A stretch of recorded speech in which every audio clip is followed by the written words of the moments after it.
It's 1993. No, in fact, I am undead, Yeah. and I frequently go on killing rampages. And watch, I'll put this cigarette out on my chin and it won't even hurt me.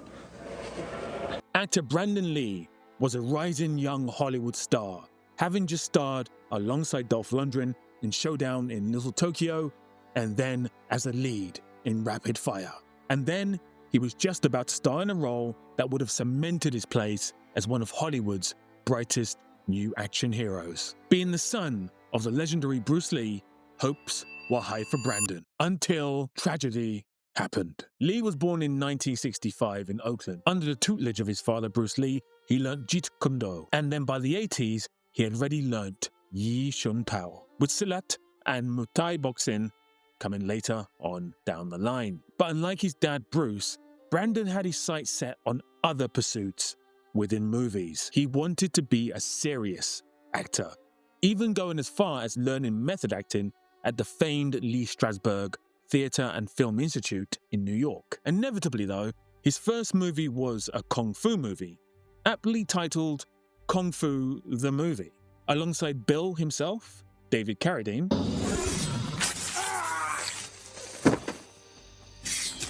However, after this movie, Brandon turned down various offers to star in formulaic action movies, meaning that he only starred in 2 movies in the whole of the 80s, and neither were US productions. He also reprised his role in Kung Fu for an unsold pilot that aired on CBS Summer Playhouse called Kung Fu: The Next Generation in 1987. Instead of pursuing acting in movies where he'd be an action star, he preferred to hone his craft on stage, where he performed many stage productions. But in the early 90s, things changed, with Lee landing his first US movie alongside the legendary Dolph Lundgren in Showdown in Little Tokyo. You got a problem, Baka?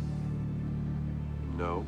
This movie allowed him to showcase his timing, but not so much his action timing, more his acting and comedy timing. Please draw it!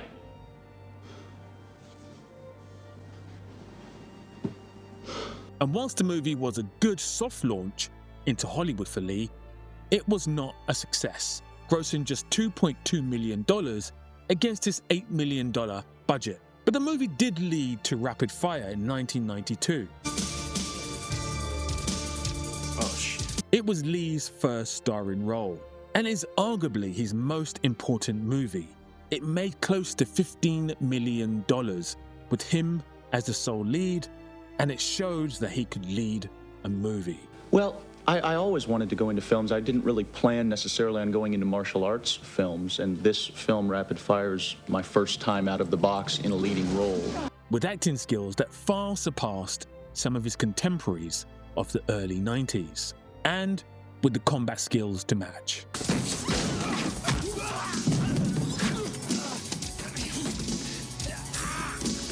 Los Angeles Times critic Kevin Thomas was very positive about the movie, calling Rapid Fire a star-making role for Lee, and even better than Enter the Dragon. You lie! And at around about the same time that Rapid Fire was being made, Hollywood newcomer Australian director Alice Proyas were putting together a project based on James O'Barr's graphic novel, The Crow. Christian Slater and River Phoenix were the 2 hot Hollywood actors at the time, and both were majorly considered for the role. But it was only when director Proyas was asked randomly, "Did you know Bruce Lee's son is an actor?" that he set about watching his work and deciding he was right for the role. So whilst promoting Rapid Fire, Lee was cast by Proyas as Eric Draven in The Crow, with production slated for February 1993. This was his biggest budgeted movie so far, and he was the lead. If the movie was a success, this would bring Lee onto the next level, potentially a stardom.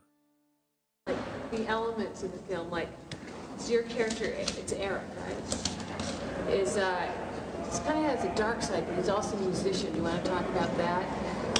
Well, 1993, production on The Crow began, and for the most part, it was smooth sailing. Lee had lost 20 pounds to match Draven's gaunt look, and dove deep into the character's tragic psychology. In fact, it almost mirrored what we saw in The Dark Knight with Heath Ledger, that gaunt, long-haired, deeply affected character. This set was renowned for its meticulous production design. Rain, slick streets, battered urban backdrops, and stark lighting. 1 month into production, March 31st, 1993, the cast and crew were getting ready to rehearse a key scene in the movie's narrative. The thing is, it wasn't supposed to happen. It absolutely wasn't supposed to happen. I wasn't even supposed to be handling the gun in the scene till we started shooting the scene and the director changed it. The camera was in the wrong position when he came through the door, and it didn't look like he was aiming the gun at Brandon. So they either moved the actor or they moved the camera or something to get a better angle so it looked more realistic that he's being shot. When he came through the door with the grocery bag, they do the shot, and then he drops down, and everybody waits for him to get up. And he didn't get up. He just stayed there. He just didn't move. And somebody says, I think he's really hurt.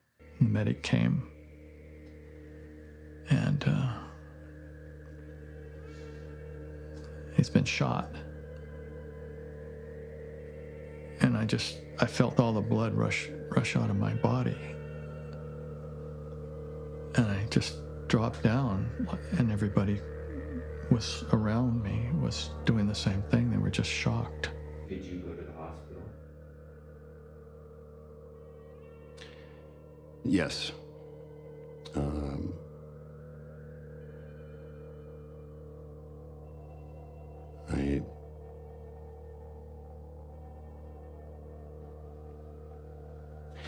I don't want to talk about going to the hospital. Can we?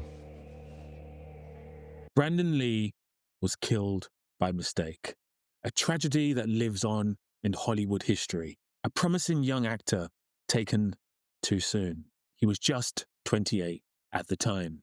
In the wake of the incident, production was shut down. There were legal inquiries, and cast and crew were grief-stricken. When they resumed production, they used a combination of very early CGI, Lee's already shot footage, stand-in doubles, and early digital compositing techniques to finish Draven's remaining scenes. Reshoots were scheduled cautiously, both to respect Lee's memory and ensure continuity, with special attention paid to lighting and camera angles. Chad Stahelski, credited as Chad Sorrelson and as Keanu Reeves' body double and stuntman for the Matrix movies, was Lee's stunt double and longtime training partner. He was used for the remaining scenes.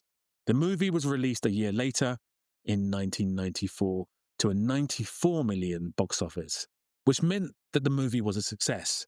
But to many, cast and crew, the success was bittersweet.